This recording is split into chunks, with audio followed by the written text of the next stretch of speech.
बंगालमध्ये टीएमसी म्हणजे दहशत आणि भ्रष्टाचार. पश्चिम बंगालमधल्या मेदिनीपूरमधल्या सभेत मोदींची टीका. वोट बँकसाठी टीएमसी हिंदू समाजाविरोधात बोलते, मोदींचा आरोप. प्रयागराजमध्ये राहुल गांधी आणि अखिलेश यादव यांच्या संयुक्त सभेत गोंधळ. राहुल आणि अखिलेश स्टेजवर पोहोचतात सुरक्षा कठडे तोडून समर्थक स्टेजकडे. यावेळी पोलिसांनी केलेल्या लाठीमारात अनेक जण जखमी. प्रयागराजमध्ये सभेदरम्यान झालेल्या गर्दीनंतर राहुल गांधींचं ट्विट. इंडिया की आंधी या कॅप्शनसह राहुल यांच्याकडनं समर्थकांसोबतचा सेल्फी पोस्ट. आम आदमी पक्षाला संपवण्याचा पंतप्रधानांचा प्लॅन. गेल्या 2 वर्षांपासून आमच्या नेत्यांना अटक करण्याचं सत्र. अरविंद केजरीवालांचं वक्तव्य. आपच्या खासदार स्वाती मालिवाल विनयभंग प्रकरण. केजरीवालांचे पीए विभव कुमार यांना 5 दिवसांची पोलीस कोठडी.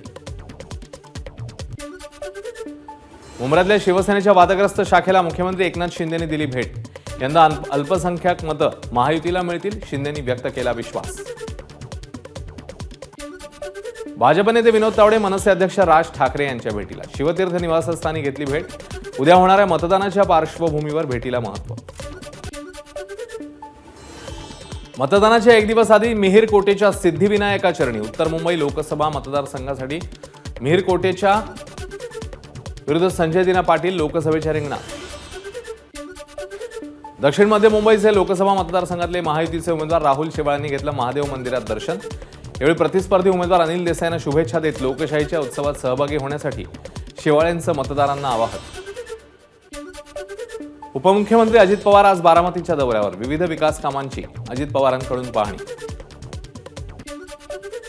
मुंबईतल्या सर्व 6 मतदारसंघांमध्ये महायुतीचे उमेदवार निवडून येतील. शिवसेना कुणाची यावरही निवडणुकीच्या माध्यमातून जनता शिक्कामोर्तब करेल. मवियाबाबत जनतेच्या मनात रोष आहे, राहुल शेवाळेंचं वक्तव्य. सांगलीचा खासदार कोण यावर पैज लावलेल्या दोघांवर गुन्हा दाखल. सांगलीत अपक्ष उमेदवार विशाल पाटील आणि भाजप उमेदवार संजय काका पाटील यांच्या कार्यकर्त्यांमध्ये विजयावरून लागली होती पैज. पुरातत्व आणि वस्तुसंग्रहालय विभागात लाचखोरी प्रकरणी संचालक तेजस गर्गे यांचा अटकपूर्व जामीन अर्ज न्यायालयाने फेटाळला. एसीबीचं पथक गर्गे यांच्या मागावर. एका उद्योजकाच्या फिर्यादीनुसार गर्गे आणि आरती आळे यांच्यावर गुन्हा दाखल. अकोल्यातल्या खदान पोलीस ठाण्याचे पोलीस निरीक्षक धनंजय सायरे यांच्यावर नागपूरमध्ये विनयभंगाचा गुन्हा दाखल. यूपीएससीची तयारी करणाऱ्या एका विद्यार्थिनीची छेड काढल्याचा सायरे यांच्यावर आरोप.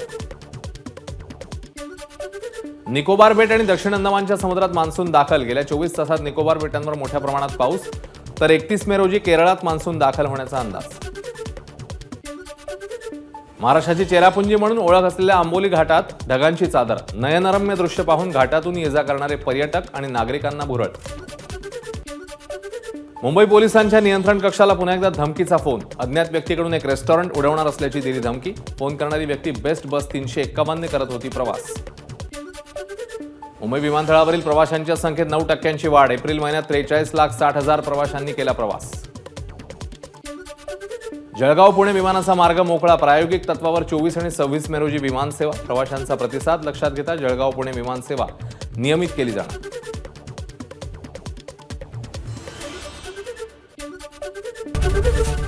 एबीपी माझा, उघडा डोळे बघा नीट.